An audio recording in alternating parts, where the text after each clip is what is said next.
Another day, tomorrow. Golly, I don't know. I'm about to go home. Why you keep on saying tomorrow? Because tomorrow is when it's gonna happen. Oh my gosh. Tomorrow.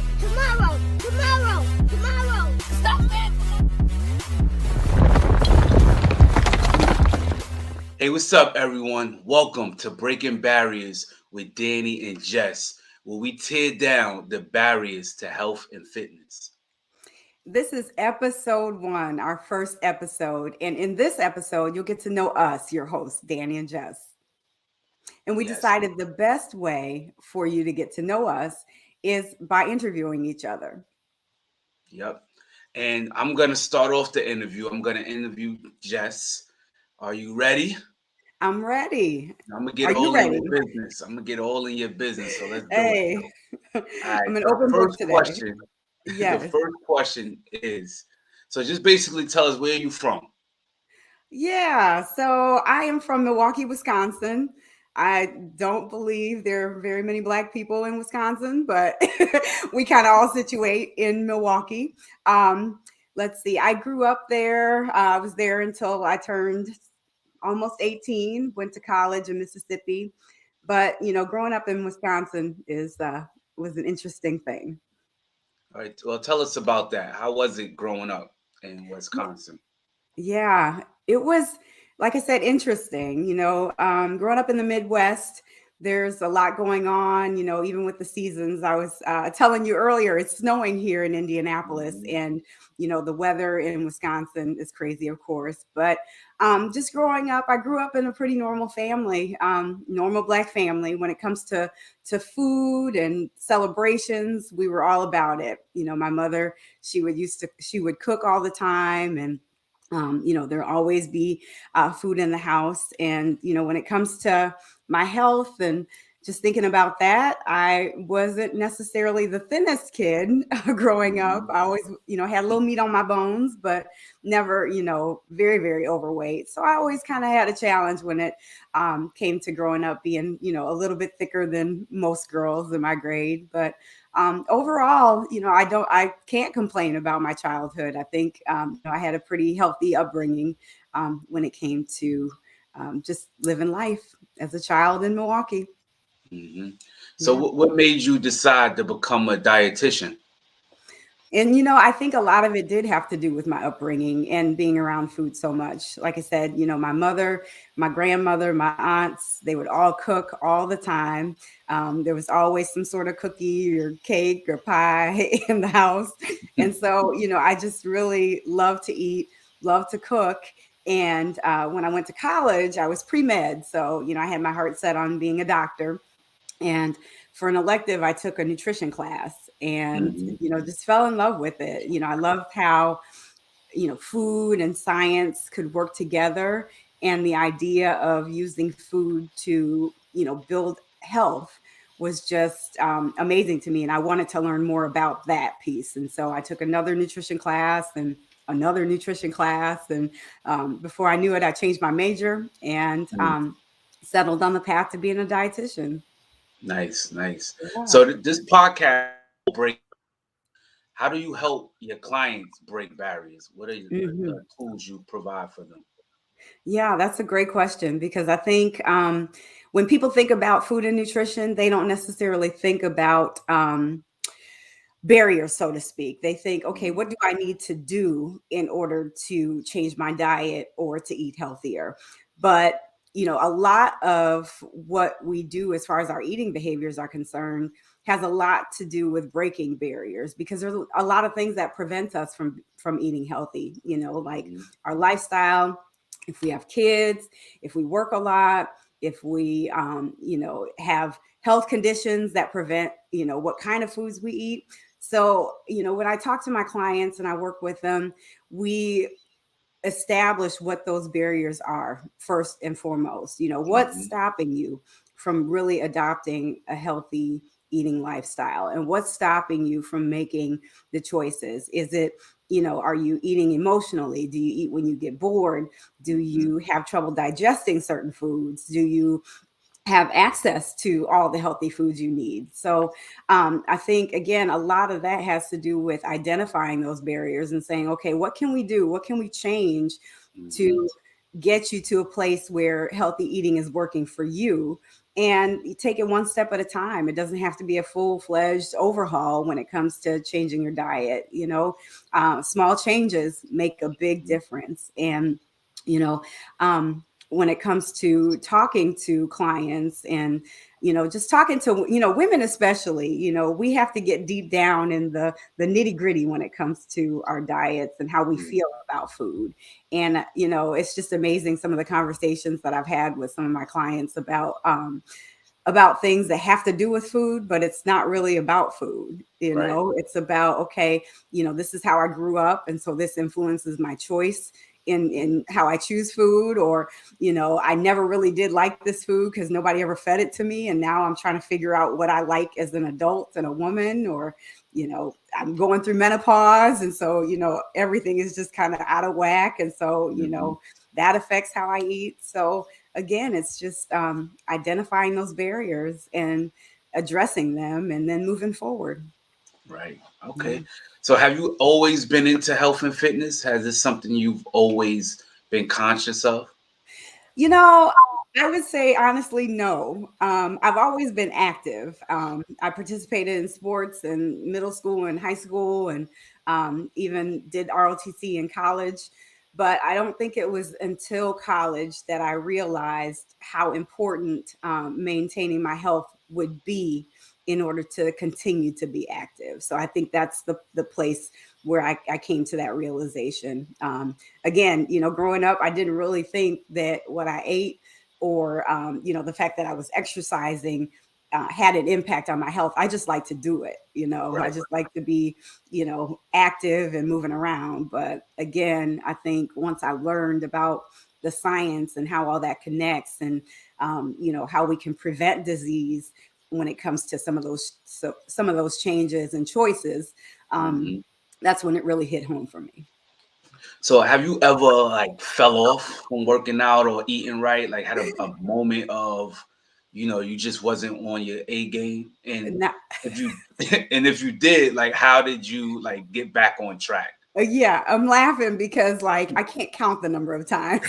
I mean, like it's Mhm. never 100%. Like for years and years and years, I'm just disciplined enough to be able to maintain this. Like there's so many times where I'm like, here we go again. I got to start Mhm. all over, or pick up where I left off. When I think the biggest memory I have of that, or the hardest time for me, was when I was pregnant with my daughter. And I tell this story a lot. When I was pregnant with her, when you get pregnant, you're like, okay, yeah, I'm going to have a healthy pregnancy. I'm going to eat, healthy, and just have a wonderful, event-free pregnancy. And, once you hit the end of that first trimester, that's when the cravings kick in. And it was salad, yeah, but I would have a side of fries with that. Or, I ate a lot of peanut butter, or, I had my sweets. I had, a lot of food, and I ended up gaining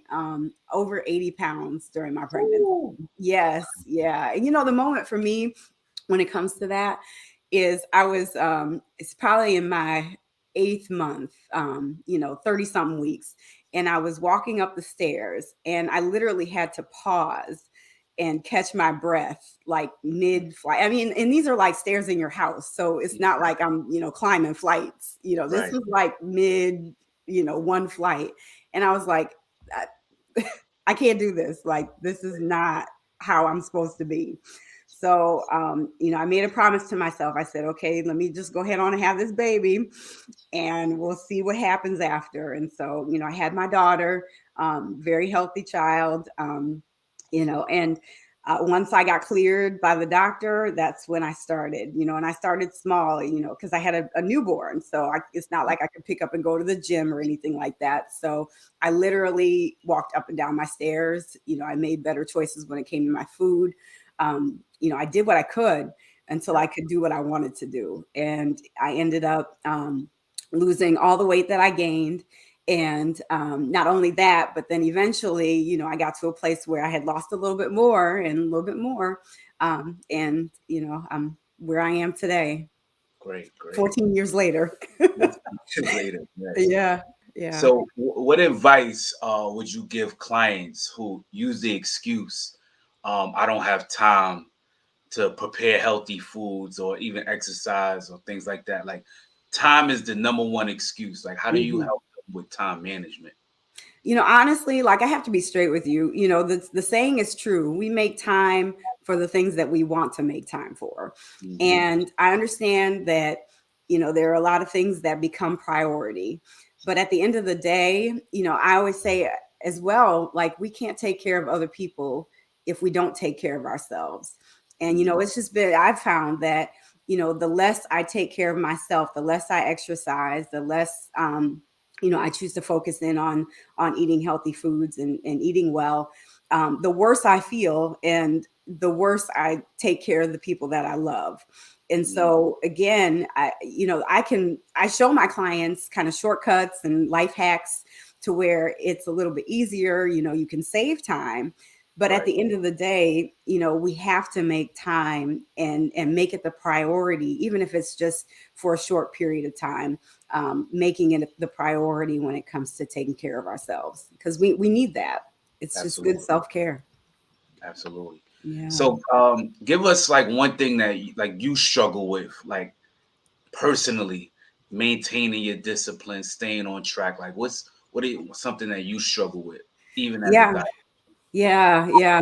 I think the hardest thing for me, you know, I struggle with cravings, especially sweets. And again, I think that just all stems from, you know, growing up. I ate a lot of sweets, and these aren't like, you know, I'm not like a candy person. I'm like a cookie person, a pie person, a cake person, and so those are my struggles. And you know, it doesn't help. I have a daughter who loves to bake. You know, I have family members who love to bake, so I think the main thing is encouraging them to either, you know, bake intermittently. You know, we only have certain number of times a year that we actually bake, or you know, like when my daughter's experimenting with a recipe, you know, she bakes it and then she takes it to her friends, like it's not in my house, because I will eat it. But you know, the other half of that I found is really helpful is that like I allow myself to be able to have things like that. Like I don't have any foods that are just kind of like off limits, you know, Right. because I think mentally, like when you say I can't have this or I can't have that, your brain just like obsesses about it. You're like, okay, that's all I want, that's all I'm thinking about. And Right. then that's when we go overboard. So, you know, again, if my daughter bakes cookies, you know, I might have one cookie, you know, have a little taste or whatever, but then I'm done with it, you Yeah. know, and That's it's good. Yeah. You don't overindulge. Yeah. um, Exactly. so you recently, well, we recently went on a trip, wellness retreat in St. Martin called the Girlfriend's Getaway. That's Yeah. how we met. So tell us about your experience there. Oh, oh, amazing. Every time I talk about this trip, I like light up because and shout out to Jackie Glass Mhm. for, you know, having the vision to put together something like this. I mean, it was amazing. I think number one, being able to not only pour into women when it comes to health and wellness, but being able to receive a lot of that good knowledge, good inspiration. You know, that just made it so much more valuable and beautiful for me, you know, and connecting with women that have a shared mentality no matter where they are in their health journey.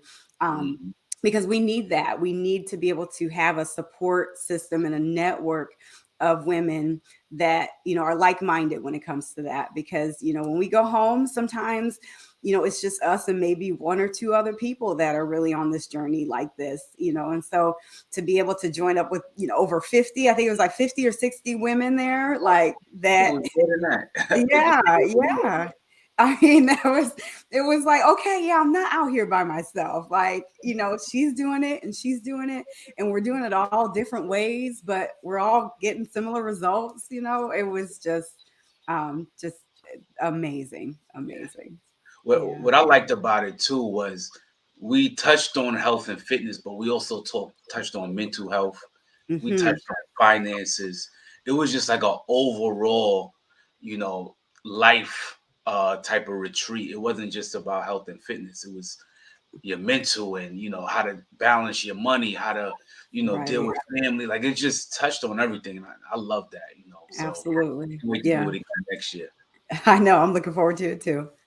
So we're gonna close it up a little bit, but before we do you recommend any like books, anything that people can use or read to kind of like give them the knowledge on eating healthy and exercising? Yeah. Of course, I recommend my book, Operation Nutrition from Beginner to Boss. And I put that together as sort of a workbook, because a lot of times, we're busy. We don't have time to really read and digest a whole book, but we need, some tips, some tools just to get started. And so that book is on Amazon, Operation Nutrition from Beginner to Boss. I also recommend a book called How Not to Diet. And I think it's written by Dr. Mark Hyman. And, that's kind of like a Bible for food and nutrition. And, it really centers around what you should focus on when it comes to choosing healthy foods and eating healthy. So that's a really good book. Danny, I had a chance to read your book too. And so I would recommend it because I think, people need to hear the story. It's one thing to read books by experts and, people who put together these encyclopedias, if you will, of nutrition information. But I always love to hear the stories of how people apply it to their lives because, we can all take nuggets. Even if I don't do exactly what you did, I can do, my own version of what you did in order to at least make some gains and progress. So, I thought your book was well written and like super motivational, so yeah. Yeah. That's great. One last question. I'm really big on this, but what's your definition of success? I've been asked that question a few times, and I think as we get older, like the answer changes. So I would say at this point in my life, success is getting to a place where not only am I happy with the things I'm doing, the way my life looks, but I'm at peace. Like there's not much else that, I want to do. My health is great, of course. But again, I think it's just getting to that place where you're at peace with the way things are going. You're just happy. You feel fulfilled. And again, you can't really attach any monetary value to that or status to that. So that would be my definition of success. Great. Well, thank you. I feel like I know you a little better now. Yes. Now it's my turn. That was your turn. Let's All do right. it. Do it. All right. So I'm going to take a page from your book. Start off by telling us a little bit about you, where you grew up, what life was like for you when you were smaller, Danny. Yes. I grew up in New York. I would say, New York City, the Bronx, Queens, Far Rockaway, Queens. I grew up in the projects, not, the most safe environment growing up. I've seen a lot, been through a lot. And life was, it was tough, growing up. But what I do appreciate about it was the instincts that it instilled in me, growing up and dealing with the things that I dealt with, the poverty, and also watching my parents like overcome that. We didn't stay down. We went through it for a couple of years and it was tough, but my mom and pops had like a rock bottom moment and they decided to, change. So that was an eye opener for me. It let me know that we don't have to stay down, and it inspired me to, go after it, Yeah, absolutely. Do you think that fed a little bit into the motivation you have today? Absolutely. Yeah, tell me Absolutely. about that. That's that's like my anchor, my reason why, my parents, they died young. My mother died at 49. My pops died at 45. They both died from massive heart attacks. Mhm. And, you know, seeing that and experiencing that just gave me even more drive to not only change my life, but to help other people change their lives and live healthier. So absolutely, that definitely played a huge part. Yeah, yeah. So what was that fork in the road moment for you? When was that moment where you realized like you had to do something different with your health and fitness? Yeah. So I'm a father of three. I have three sons. My oldest is 18, my middle son is 15, and my youngest is 8. Yeah. So 8 years ago, when my youngest son was born, um, his mother took a picture of him. He was maybe 2 weeks old, and he was laying on my chest, and I had this big stomach. My face was like really big, and I saw that picture, and I saw my father. Like I saw, I have a picture of him holding my oldest son, and you couldn't tell at that moment, but he was sick. He was dying. He wasn't living a healthy lifestyle. And I saw that in me. And that was my wake up call. I was like, and I was 30 years old, something like that, 31. And Mhm. I was like, I can't, if I continue this cycle, that's gonna be my fate in another 10, 15 years. Mhm. So I made that decision that day. I told my son's mother, I was like, I'm gonna change. Like this is it. Like I'm going back to being healthy. Yeah, yeah. So it's Mhm. the next question. Yeah, so actually that kind of ties into my next question. So what motivates you to get up in the morning and not only, work on your own fitness and wellness journey, but to motivate others to do the same? Yeah, I feel like it's my purpose now. I feel like because of all of the lives that I've changed, all of the people that I helped, I'm not just getting up for me. There's so many people watching me. My children are watching me. They're watching, my moves every single day. That they're inspired by me. I inspire so many people. So that's what motivates me. Like just, the people that depend on me, the people that look to me for guidance and leadership. And I'm motivated every day to get up and get out there and get it and show them, you know, the sky's the limit. Hmm. Hmm. So what does fitness mean to you? Oh man, that's a good question. It's a loaded question too. Yeah. But fitness is like to me, it's not like you're let me just say this right. It's not like you got to be in a tip top shape. Fitness is to me is like a state of mind. It's like a it's like a way of living, a way of thinking. When you're physically fit, you're confident. You move differently. You just it's just like a way of thinking. Fitness is just your way of showing the world who you are and being confident with it, and just that like confidence. Fitness is confidence. Yeah, yeah. And I think a lot of people don't necessarily like realize that's a true definition of fitness. We have a lot of, images in the media that, sort of like set the narrative for what fitness is. But, your definition of fitness is certainly a more well-rounded and healthier definition of fitness Right. too. Absolutely. Certainly. Yeah, yeah. So, what's something that most people who are familiar with you, or even some of your clients that work with you, might not necessarily know about you? Mm. I'm pretty much an open book, but what a lot of people don't know is I turn well they kind of do know, but what keeps me inspired or keeps me motivated is my past and the things that I experienced. And I'm always, they say don't dwell on the past, but I use it as like my motivation. And growing up in the projects and growing up in the hood, it's just made me like, I don't want to go back there. I don't want my kids to experience that. So a lot of people don't know that I really look back and take inventory on my past to keep me motivated. I don't forget it. I don't shy away from it. I don't ignore it. I really tap into it as much as I can, and it just keeps me focused. So a lot of people don't know that. I would say. Yeah, yeah.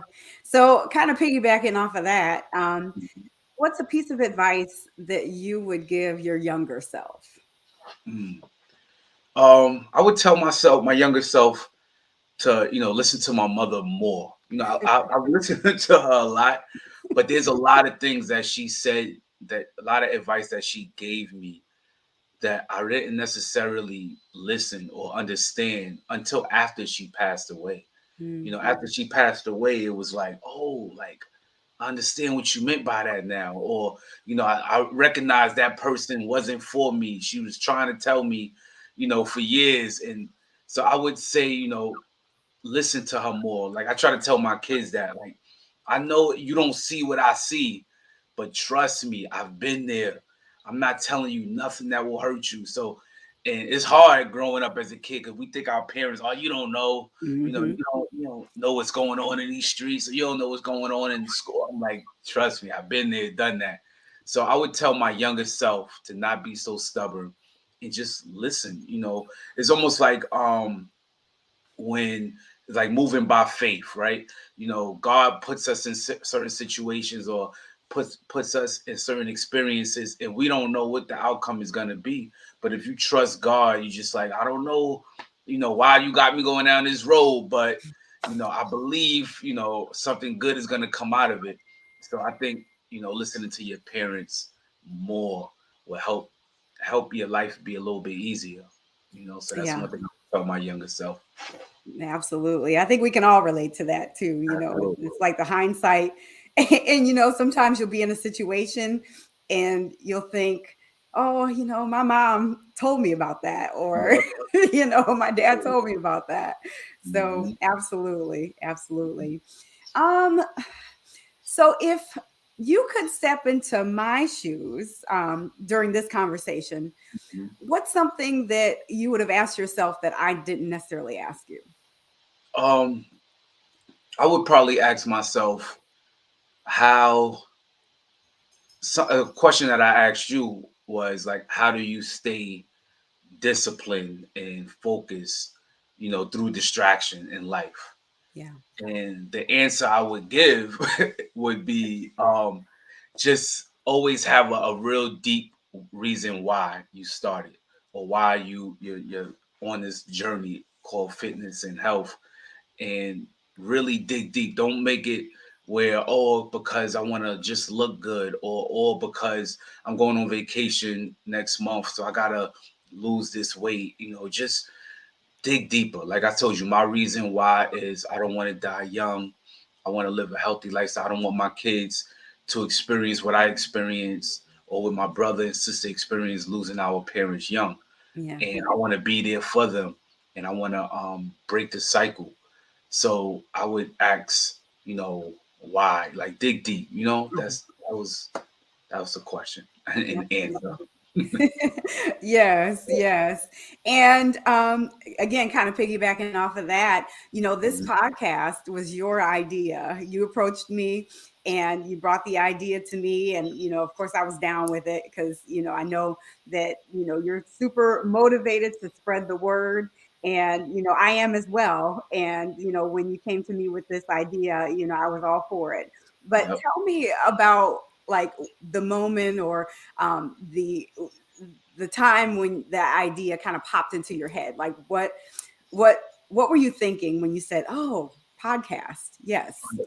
So so I started a podcast last year, and I did it by myself, and it was called Fitness Saved My Life.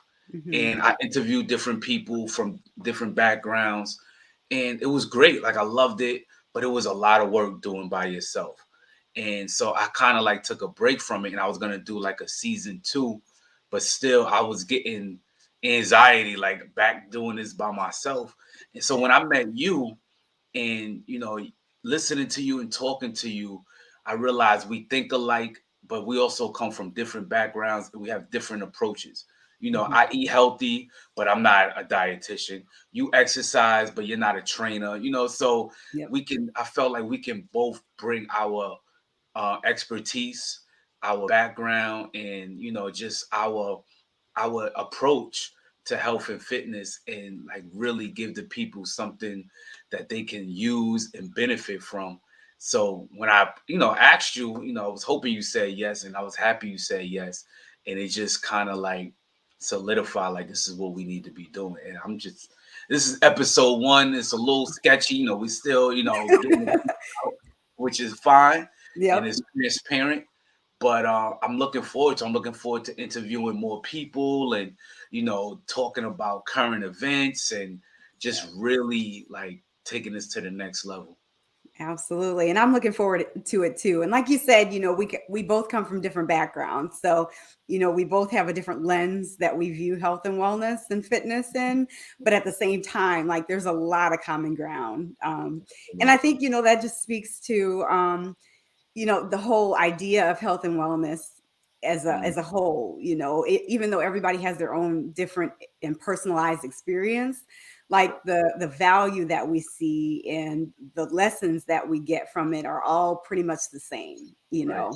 So again, I'm super excited as well to have some more episodes under our belts and see what kind of conversations we can have with people. And, Absolutely. honestly, like being able to get this word out, in this particular space is exciting to me. So I'm just hoping that it'll be received with a lot of love, and that we both fulfill our purpose, and that's just motivating and inspiring people. Yeah. And also what I like about you, and I try to gravitate towards people that look at health and fitness as a means of being a giver.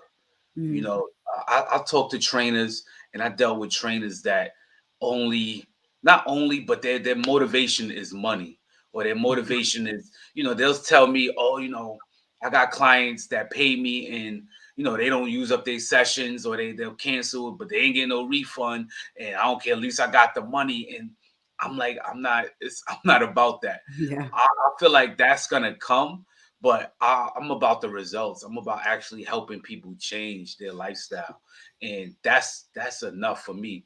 The Mhm. money and everything, God is gonna make a way. That's But right. and I think our clients recognizes that. Yeah. They recognize like, nah, he's not just trying to get over it. He's really trying to help me. I'm, really texting my clients and calling them and reaching out and having those quality conversations outside of the gym or outside of my Zoom classes. I'm really like, it's a family, it's a community, and they That's right. recognize that. And I see that's how you give it up too. So I love it. That's what I love about this whole business and collabing with you. Yeah, yeah, absolutely. And I think that just speaks to, the fact that, some people want to do this, but, there are people that are purposed to do this. And, we like when I took that first nutrition class, I had no idea, how my career would evolve, but I knew I had a passion. I knew that, I had a love for food, I had a love for science.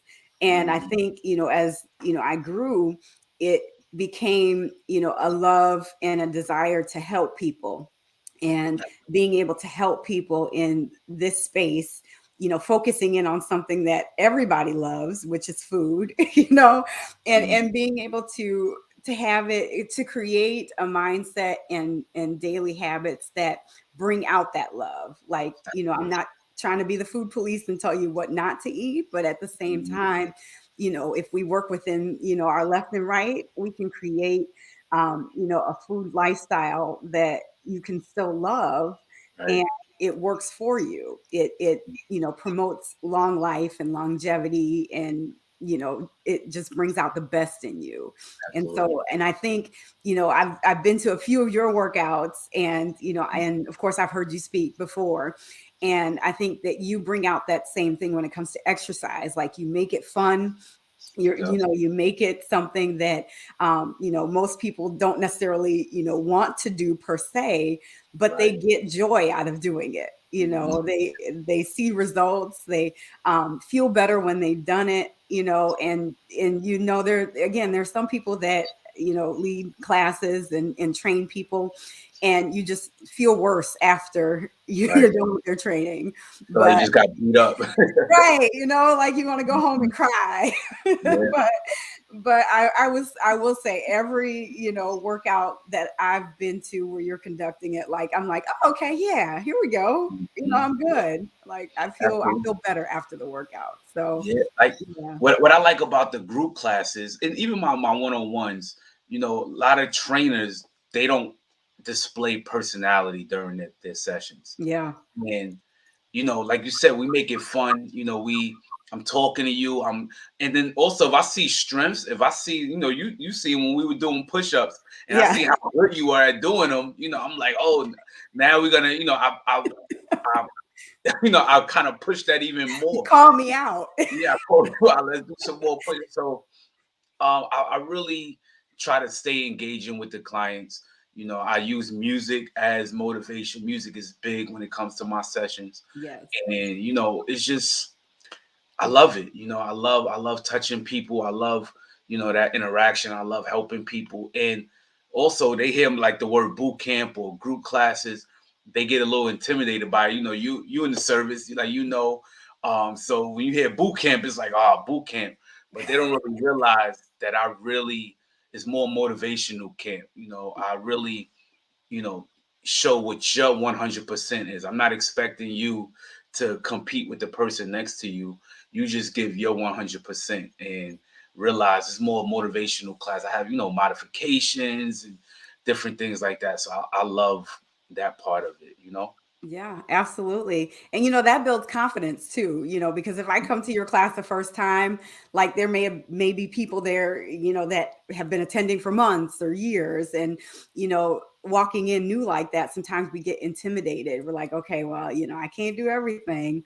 But, Right. with a trainer like you that, has that capacity to motivate people, it builds confidence. So, I'm more likely to show up for the next class, Mhm. knowing that I might not be able to do everything still, but I come back so I can get better, and that's huge when it comes to health and wellness, is just, getting those small things, those imperfect things under our Mhm. belt more than once consistently. And that builds our skill, it builds our confidence. And that's when our small actions become bigger actions, Absolutely. and eventually we've built ourselves a whole lifestyle that we can be confident in. Yeah. So huge. Also, what I learned too about living a healthy lifestyle and being healthy, eating right, exercising, it also helps benefit me in other areas of my life. Absolutely. It improved my relationship with my kids, with my family. It improved my work ethic, my finances. Like it puts me on a path of, like I said earlier, confidence, and my approach to everything is very intentional, and like just I can do it, Mhm. especially coming out of the gym, or you know saying no to certain foods and being able to be disciplined is like, I can do it. Like, and then that's what I love about it too. It just improves every area of your life. And if you look at it, and if you look at, like, we could talk about celebrities because everybody knows celebrities, but you think about somebody like Oprah, or even like Fat Joe or Rick Mhm. Ross, that came in the game that kind of was unhealthy, big, and not living a healthy lifestyle. But you notice when they adopted living a healthier lifestyle, they even became more successful. You Mhm. know, Yep. it just improved everything. And I don't think that they would have taken it to the next level if they didn't change the way they ate, or the partying, the drinking, and they adopted a healthier lifestyle, and it just improved them in business and their success. So I Yeah. really look at it like that. Absolutely. And and that's where we see eye to eye, because I definitely think as you reach a certain level of success, like as far as your work and profession are concerned, like your health catches up with you. You realize, okay, and even, again, with celebrities, I've got to meet deadlines. I've got to, be present and, do my craft, whether it be journalism or, a performing artist or whatever, I've got to be on. And if my health is not in check, like that gets harder and harder and harder. And so again, I think, just like you said, I think, people realize when they get to a certain level, and it's really not success so much, it's probably more workload, because when you become more well-known and more famous, like your workload probably increases. So you realize, okay, I got to be able to keep up. Otherwise, I'm going to be back where I started or maybe even worse. So, you do develop or seek to develop some skills that will help you to stay on your A game. And, honestly, that's why I, came up with the acronym BOSS, which stands for becoming our superior selves. And, when we think of the word boss, we think of somebody that manages, that, is kind of not necessarily in control, but, oversees things. And, that's the mentality that we have to come in with when it comes to our health and our nutrition. Like we have to oversee this thing. Like we have to be in control of it. Otherwise it will control us. And so, again, celebrities, I think about Missy Elliott too. Like she's, I think she had diabetes. And, she made a lot of changes and, changed her health and was able to, lose some weight and, just be in a better health situation. But it happens all the time. Celebrities, they start out, looking a certain way, and then eventually they get to a place where they're like, okay, I gotta work. I gotta do this, and I don't want my health to stop me from doing it. Yeah. I remember I was at work and they were shooting a movie and Jennifer Lopez was in the movie. Oh, maybe it was a TV show, something. Yeah. And I've seen her in person and I'm like, she really is young and beautiful. Like she was, what is she, like 50 now? Yeah. And, Yeah. but she's so healthy and and it's just she exercises and she takes care of herself. Yeah. And that definitely is the fountain of youth. Like, your body is a reflection of your lifestyle. Absolutely. And it's been proven that you actually slow down the aging process if you are healthier and eating right and fasting and all of these different approaches. You slow down the aging process. Yeah. And that's great for me because I'm getting older and I want to still. I love it when I'm walking with my 18-year-old son and they thinking I'm his older brother. Same. Yeah. Matter of fact, the other day I was in the store and a lady commented. She was like, oh, I thought this was your sister, talking about my daughter. And I'm like, no. And she's like, you don't look old enough to have a daughter, in their teens. And I'm like, you don't know the work I had to put in to get to a place where I look like this. But thank you. Appreciate it. Yeah. Well, and while you were talking about longevity, like I thought about Cicely Tyson. She was vegan like most of her life. And that woman lived in almost to be 100, So again, there are a lot of people that you don't really know that they've adopted a healthy lifestyle that are out here doing it. And, she was just, when I learned that, I was like, okay, well, that makes sense. I mean, she was like in great health, like no issues, So. And also too, like when you are living a healthy lifestyle and you get older, you can live to about 70, 80, 90. But like, what about your quality of life? Are you like really living, or are you that 80, 70-year-old or sometimes 60-year-old that's could barely walk, getting all types of surgery, getting all types of medications? Like you can avoid that. It's been proven scientifically that if you adopt a healthy lifestyle, you lower the risk of dementia or Alzheimer's. You just alert. Like I'm like, yo, like I can't imagine being 70, 80, 90 years old and forgetting who my kids are. Right. Or, not having those precious memories. Like that's all we have. Right. Are our memories. And it's sad, not just for me, for my kids to walk in a room and I don't recognize them. Just imagine, kids dealing with their parents that have dementia or Alzheimer's. And I want to avoid that as much as I can. And that takes being proactive while you're young. And I really, I'm big on that, because I want to live long, but I also want to be present while I'm, 70, 80, 90 Yeah. years old. I don't want to be a burden on anybody. I don't want my Yeah. kids to, be changing my diapers. And Exactly. my Yep. grandmother, she died at 96. And she was so alert. She was so, she knew what was going on. Yeah.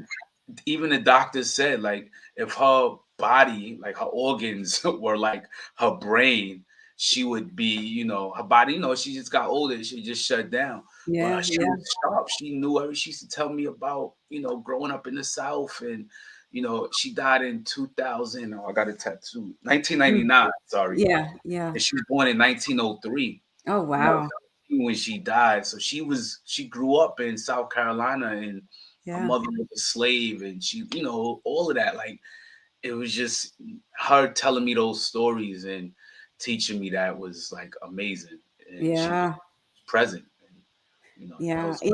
And that, that's so valuable. And I think that's probably, if anything, the gift that I want to be able to give to, my daughter, my family, is living long enough to be able to like impart on them wisdom and share stories, because I used to talk to my grandfather all the time.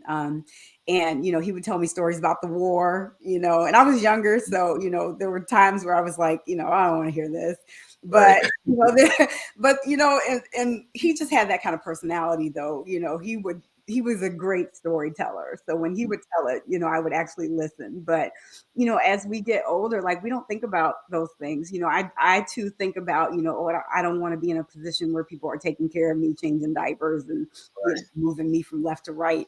But I still, again, I too want to be in a place where I can, still have a conversation in my 90s, still be able to talk to people and, and come with that wisdom, to where I've lived life and I've had experience and I can share with younger people, the value and the joy in that wisdom of life, And that's what I love. That's what I love about this podcast. And, you and I talked about the different topics we're going to talk about. We're going to talk about the diabetes.